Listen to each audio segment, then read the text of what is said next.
Haleluya, haleluya, haleluya. Shalom, salam sejahtera Bapak dan Ibu, saudara-saudaraku dikasih Tuhan. Kita berjumpa kembali dalam renungan dan doa kita pada hari ini, tanggal 7 Februari tahun 2022. Ini sungguh merupakan anugerah Tuhan bagi kita. Saya berdoa dan berharap supaya Bapak Ibu kiranya senantiasa mengalami damai sejahtera Tuhan. Yang sakit disembuhkan oleh Tuhan, amin. Yang lemah dikuatkan oleh Tuhan. Yang mengalami pergumulan diberikan Tuhan jalan keluar atas pergumulan saudara. Dan Tuhan memberkati Bapak Ibu sekalian di dalam kehidupan ini, dan juga menolong kita untuk terus hidup di dalam tuntunannya sesuai dengan firman Tuhan. Dan Bapak Ibu, saudara-saudariku dikasih Tuhan, pada kesempatan kali ini saya mengajak Ibu dan Bapak sekalian merenungkan firman Tuhan. Kita sudah sampai kepada Mazmur pasal yang ke-10. Dan di dalam Mazmur pasal ke-10 ini saya akan bagikan kepada kita apa yang Tuhan taruhkan di hati saya, apa yang saya dapatkan melalui ayat ini. Saya akan sampaikan kepada Bapak Ibu, dan renungan-renungan itu akan menjadi tuntunan bagi setiap kita. Di dalam Mazmur pasal yang ke-10, Bapak Ibu dikasih Tuhan, saya akan bacakan kepada kita. Tentunya tidak semua ayat karena ayatnya cukup panjang sampai dengan ayat 18 atau 18 ayat maksud saya. Tetapi saya akan bacakan satu ayat atau penggalan ayat, yaitu ayat 12 dan ayat yang ke-15. Dan demikian bunyi firman Tuhan.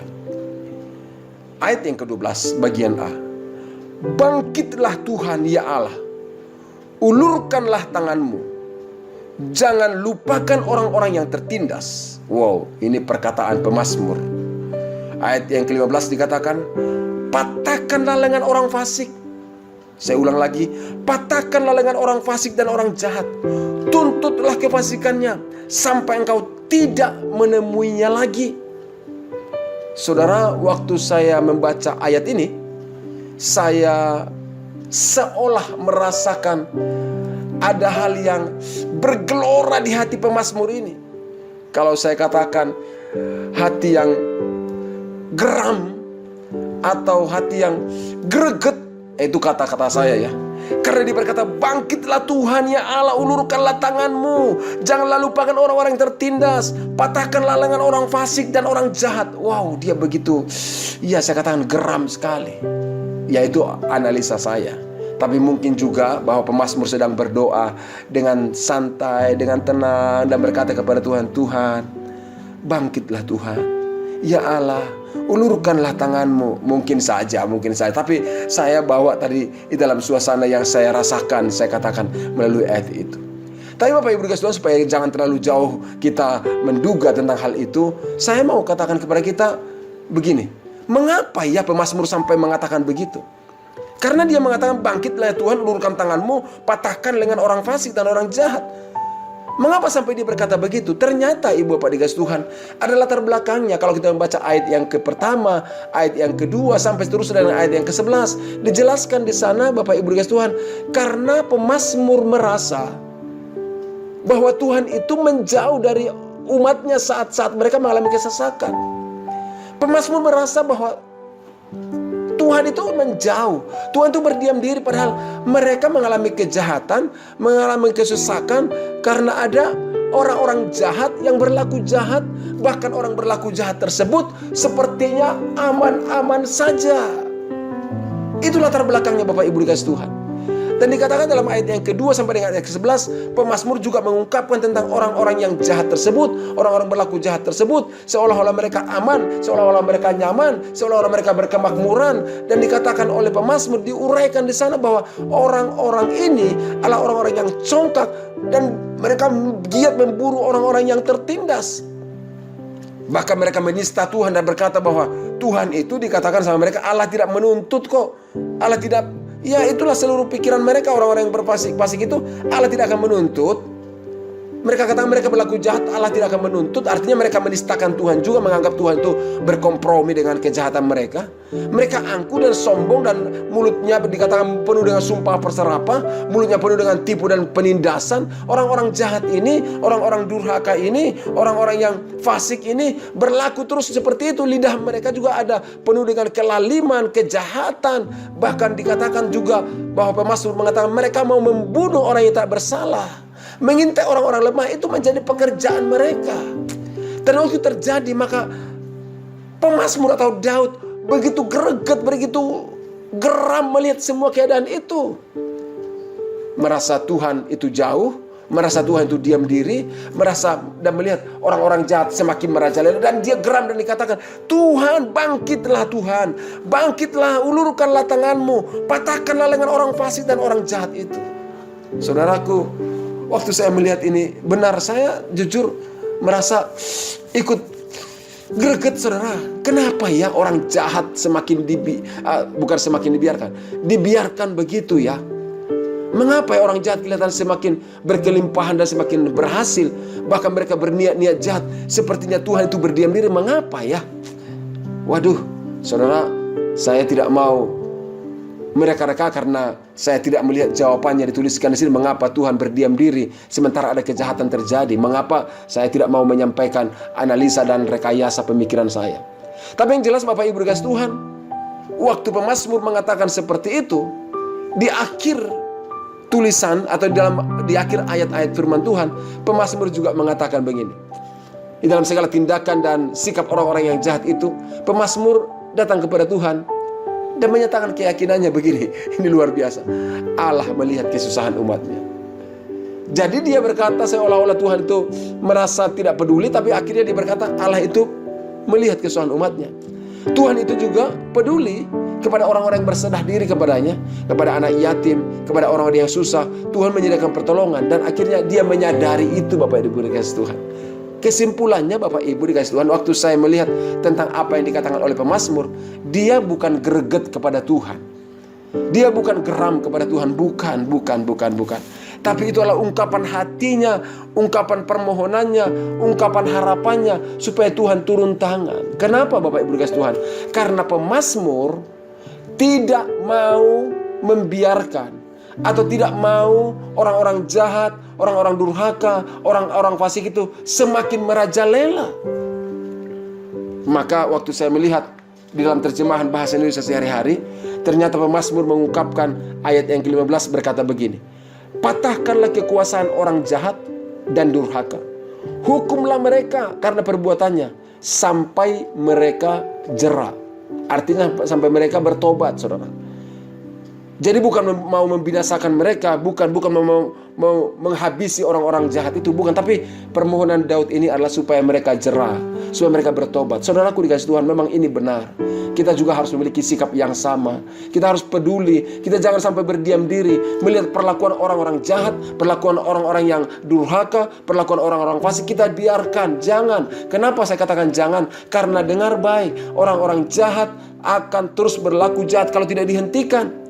Dan mereka akan semakin membawa kerusakan. Bahkan dikatakan mereka mau membunuh orang-orang bersalah. Kalau Anda berkata, wah yang penting saya tidak diapa-apain, yang penting saya tidak diganggu. Kalau semuanya sudah menjadi korban orang-orang jahat, maka dia akan mencari korban yang lain, yaitu Anda dan orang-orang yang benar akan disasar sama mereka. Itulah sebabnya mari kita juga menjadi pribadi yang ikut menghentikan perbuatan-perbuatan jahat. Mari ikut menghentikan perbuatan-perbuatan durhaka. Mari kita ikut menghentikan perbuatan-perbuatan kefasikan. Oh, mungkin Anda berkata, apa yang bisa saya lakukan? Saya nggak bisa buat apa-apa. Saya beritahu, mungkin secara tenaga, kemampuan Anda terbatas.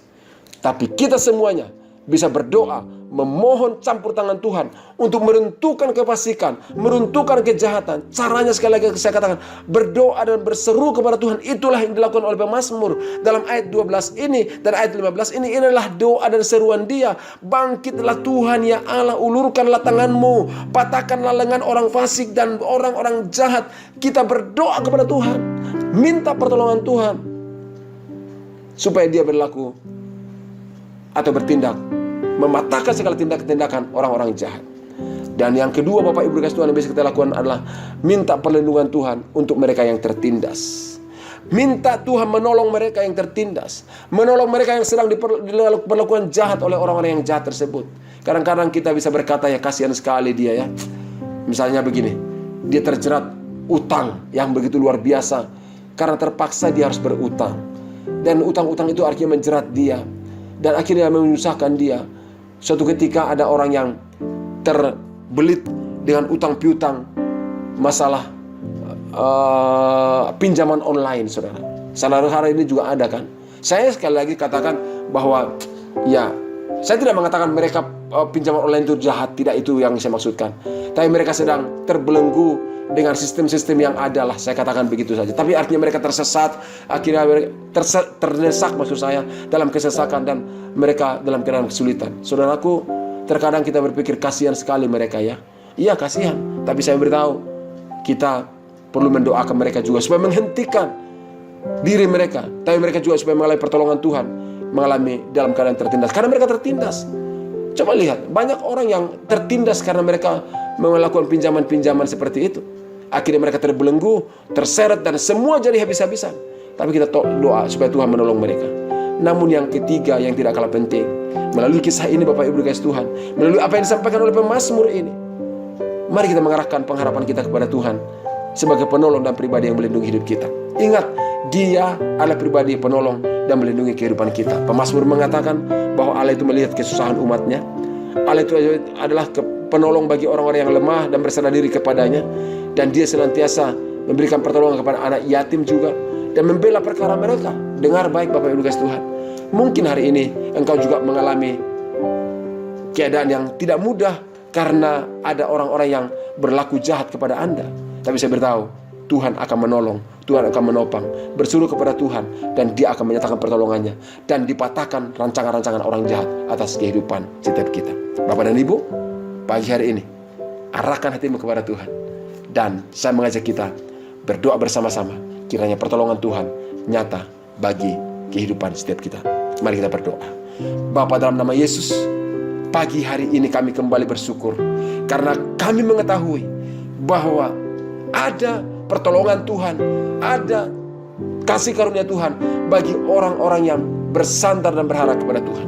Di saat kami merasakan kesesakan, di saat kami melakukan hal-hal yang membuat kami terjepit, mungkin itu karena perlakuan orang-orang yang jahat, orang yang berlaku jahat, orang berlaku durhaka, kami percaya pertolongan Tuhan nyata bagi kami. Sebabnya Tuhan, pada pagi hari ini kami juga berdoa di hadapan-Mu bagi mereka yang sedang merasa nyaman dalam kejahatannya, merasa nyaman dalam perbuatan-perbuatan kedurhakaannya. Kami berdoa, curahkan roh pertobatan ya Tuhan.